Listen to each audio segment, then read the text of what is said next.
ጄንዚ በአስመራ የኢሳያስ 3 መሸሸጊያ ሀገራት የመንግስቱ ዕጣ ለኢሳያስ አፈወርቂ።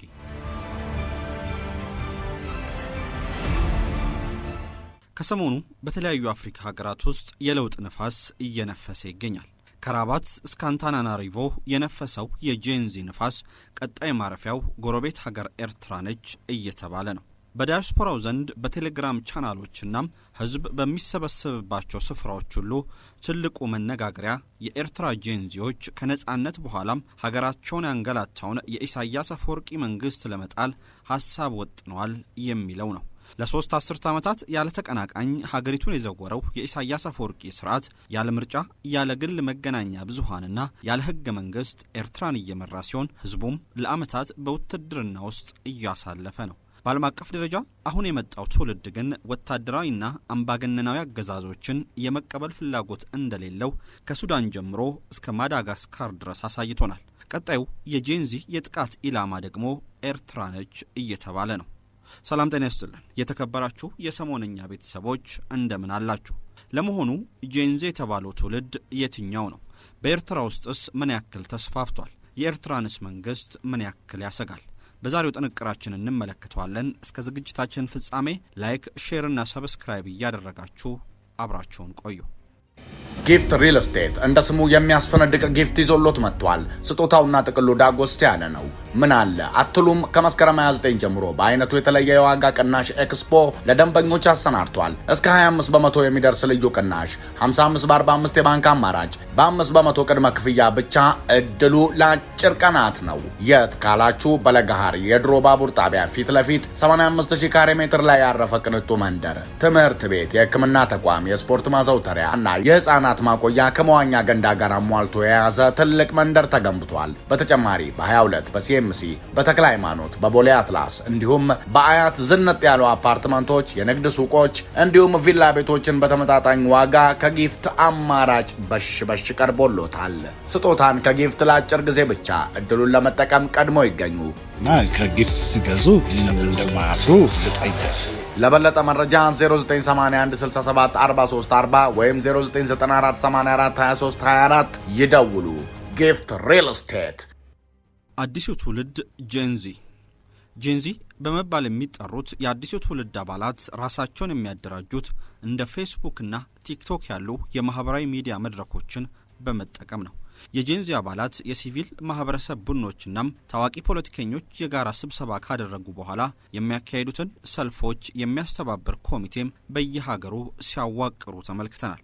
ተቃውሞ ከተጀመረ በኋላም ሌሎች ቡድኖች እንቅስቃሴውን እንዲቀላቀሉ ያደርጋሉ። የጄንዚ የተቃውሞና የሰልፍ አካሄድ እርስ በርሱ የተሳሰረ ፈጣንና ፍራቻ የሌለው ነው። ለምሳሌ በናይጄሪያ የተጀመረው ኢንድ ሳርስ የተሰኘውና የፖሊስን አደገኛ እርምጃ በመቃወም የተጀመረው ተቃውሞ በሳምንታት ጊዜ ውስጥ በመላው ናይጄሪያ የተስፋፋ ሲሆን ከፖሊስ የኃይል እርምጃ ወጥቶም በናይጄሪያ ያለውን ሙስናና አደገኛ ድህነት እስከ መቃወም ደርሷል። በ2019 በወጣቶች የተጀመረው የሱዳን ተቃውሞ የ30 ዓመታቱን የኦማር አልበሺር አገዛዝ በመዳድ አዲስ መንግስት የፈጠረ ሲሆን በቱኒዚያም የጄንዚ ትውልድ አባላት መንግስትን ያንቀጠቀጠ ተቃውሞን አድርጓል። ባለፈው ሳምንት በሺዎች የሚቆጠሩ የማዳጋስካር ዜጎች በተለያዩ የሀገሪቱ ክፍሎች የሚገኙ ጎዳናዎችን ተቋጥረው አሳልፏል። በኢንዲያን ውቅያኖስ በምትገኘው የደሴት ሀገር ውስጥ የተካሄደው ከፍተኛ ተቃውሞ ማዕበል ባለፉት 15 ዓመታት ውስጥ ያልታየ ነው። በመሰረታዊ የውሃና አቅርቦቶች እጥረት ምክንያት የተነሳው ቁጣ በፍጥነት ለሀገሪቱ ፕሬዝዳንት አንድሪያ ራጃሎኒ ከባድ ፈተና ሆኖም አሳልፏል።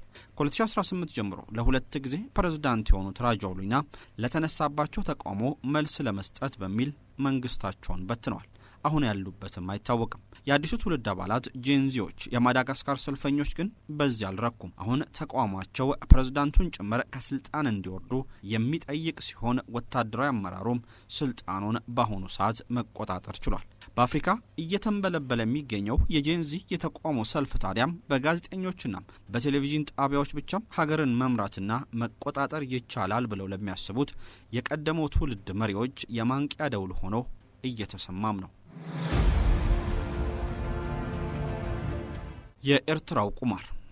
ኤርትራ ከየትኛውም የአፍሪካ ሀገር ለየት ባለ መልኩ በ1980ዎቹ ላይ ተሸንቅራ የቆመች ሀገር ናት። ማህበራዊ ሚዲያ የለም፣ የግል መገናኛ ብዙሃኖችም የሉም። ሁሉም የአገሪቱ ዜጋ ወታደራዊ ግልጋሎት የመስጠት ግዴታ አለበት።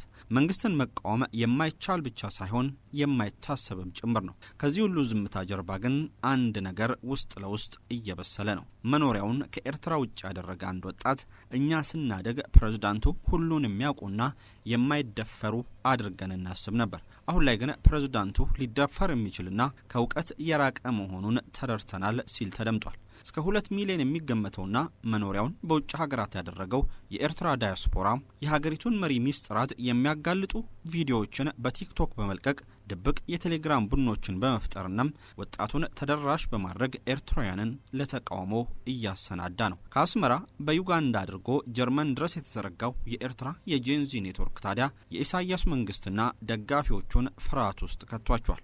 መኖሪያውን በናይሮቢ ያደረገ አንድ ኤርትራዊ ወጣት የኤርትራ መንግስት እኛን ከዓለም በማግለል ታማኝ የሚያደርገን መስሎት ነበር።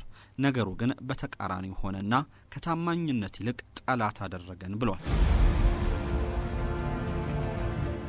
የቲቦር ናጊ ትንቢት።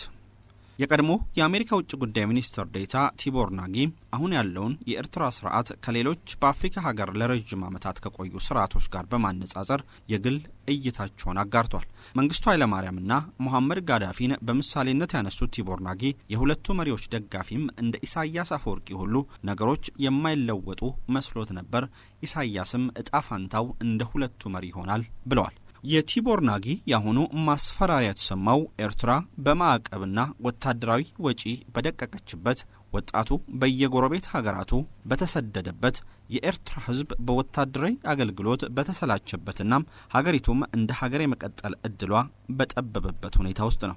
የኤርትራ ጉዳይን በቅርበት የሚከታተሉ ዲፕሎማቶች የኤርትራ መንግስት ስለመውደቁ እርግጠኛ ነን፣ መቼ ይወድቃል የሚለውን ግን በቅርቡ የምናውቅ ይሆናል እያሉም ናቸው። ኢሳያስ አፈወርቂ ወዴት ይሰደዳል? በቲቦር ናጊ ትንቢት የኢሳያስ አፈወርቂ እጣ ፋንታ እንደ መንግስቱ ኃይለማርያም ይሆናል ሲሆን ኢሳያስ ወዴት ይሰደዳል የሚለው ግን ትልቁ ጥያቄ ነው። በአፍሪካ ምድር ካሉት ረጅም ዓመታት በስልጣን ላይ ከቆዩ መሪዎች መካከል አንዱ የሆኑት ዩዌሪ ሙሴቬኒ ለኢሳያስ አፈወርቂ በዩጋንዳ መጠለያን ሊሰጡ እንደሚችሉ ግምቶች አሉ። ኤርትራን የአረብ ሊግ አባል ለማድረግ ጥረት የሚያደርጉት ኢሳያስ አፈወርቂ በተለያዩ የአረብ ሀገራት ውስጥ ጥገኝነት የማግኘት እድላቸውም ሰፊ መሆኑን የፖለቲካ ተንታኞች ያነሳሉ። የሀገራቸውን ወጣት በስደት የጨረሱት ኢሳያስ አፈወርቂ የመጨረሻ ዕድሜያቸውን በኤርትራ የማጠናቀቅ እድላቸው ግን ከቀን ወደ ቀን እየጠበበ መጥቷል። የወጣቱ ሚና። የኤርትራ ሕዝብ አብዛኛው ወጣት ነው ቢባል ማጋነን አይሆንም። ከኤርትራ ሕዝብ መካከል ከ60 በመቶ በላዩ ዕድሜው ከ25 ዓመት በታች ነው። ይህ ወጣት ትውልድ ታዲያ ከኢሳያስ አፈወርቂ ውጪ ሌላ መሪን ተመልክቶ ማቅ ሲሆን በድብቅ በሚያገኛቸው የማህበራዊ ትስስር ቪዲዮዎች ግን ዓለምን አሁን ላይ ያለችበትን የቴክኖሎጂ አቅም እየተመለከተ መጥቷል። ይህም ታዲያ ቁጭትና ንዴት ያለበትን አዲስ አስፈሪ ትውልድ እንዲፈጠር አድርጓል። ይህ ትውልድም ታዲያ በቀጣይነት ኢሳያስ አፈወርቂ ላይ እንደሚዘምት ከሰሞኑ እየተመለከትናቸው ያሉ ፍንጮች ያሳዩናል። ጄንዚ በአስመራ ይሳካለት ይሆን? በኤርትራ ያለው መንግስት ህዝቡን በሁሉም መንገድ ይቆጣጠራል። አብዛኛው ነገሮችም ከመንግስት ጆሮና አይን የራቁ አይደሉም። በትሪፖሊ ካርቱምና ማዳጋስካር የነበሩት መንግስታትም በተመሳሳይ ህዝባቸውን በከፍተኛ ሁኔታ ይቆጣጠሩት የነበረ ሲሆን ነገሮች ግን ሳይታሰቡ ከቁጥጥራቸው ውጭ ሆነውባቸዋል። በኤርትራ ያለው ተቃውሞ ከውስጥ የመነሳት እድሉ አነስተኛ ሲሆን ከዛ ይልቅ ግን በውጭ ያሉ የኤርትራ ተቃዋሚ ፓርቲዎች ይህን እንቅስቃሴ ሊመሩት ይችላሉ።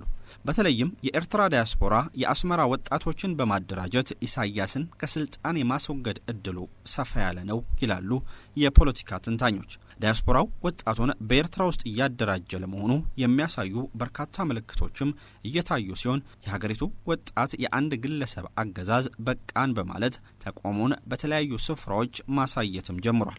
በኤርትራ ውስጥ ያልተለመደው መንግስት ላይ ጣትን የመቀሰር ሁኔታም አንዳንድ ስፍራዎች ላይ መስተዋል ጀምሯል። ወጣቱን ያታከተው ብሔራዊ አገልግሎት። ብሔራዊ አገልግሎት የተጀመረው 1994 ላይ ነው። የኤርትራ መንግስት ኤርትራ የወረራ ስጋት ያለባት ሀገር ናት በማለት ወጣቶችን በየዓመቱ ሳዋ፣ ተብሎ ወደሚጠራው ካምፕ እየወሰደ ወታደራዊ ስልጠናን ይሰጣል። ታዳጊዎች ማብቂያ በሌለው ባርነት እየተዳረጉ ነው የሚል ክስ በተደጋጋሚ የሚቀርብበት ኤርትራ መንግስት ከኢትዮጵያ ጋር የሰላም ስምምነት ከተደረሰ በኋላም ብሔራዊ አገልግሎቱን እንዳስቀጠለ ነው። በሳዋ ማሰልጠኛ ማዕከል ማስተማር የነበረበትና ባለፈው ዓመት ኤርትራን ጥሎ የተሰደደው የ25 ዓመቱ ወጣት ለሂውማን ራይትስ ዎች የፊዚክስ ትምህርትን ለማስተማር ከተመለመልክ እድሜ ልክን የፊዚክስ መምህር ሆነ ትቀራለህ ሲል በኤርትራ ያለውን ወታደራዊ አገልግሎትና የመንግስት ጫና ለመንቀፍ ሞክሯል። ከዘመኑ የራቀችው ኤርትራ።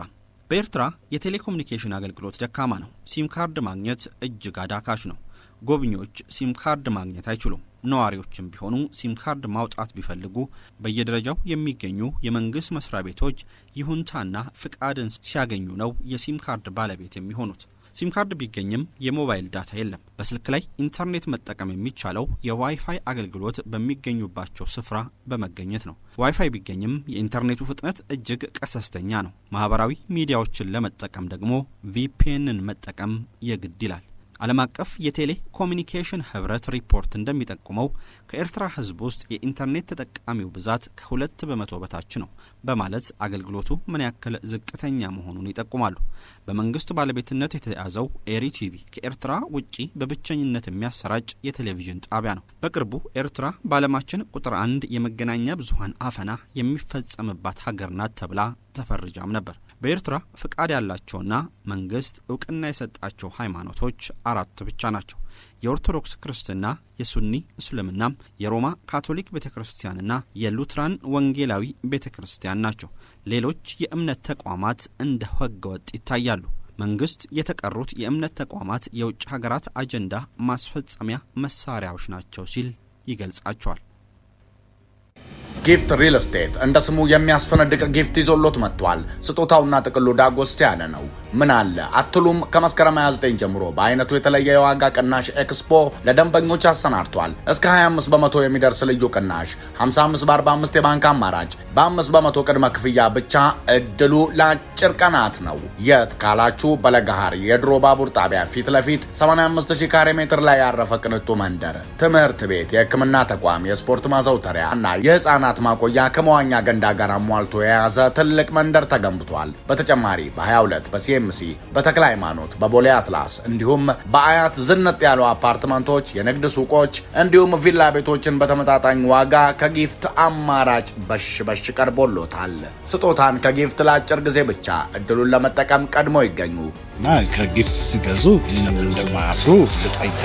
ለበለጠ መረጃ 0981 67 43 40 ወይም 0994 84 23 24 ይደውሉ። ጊፍት ሪል ስቴት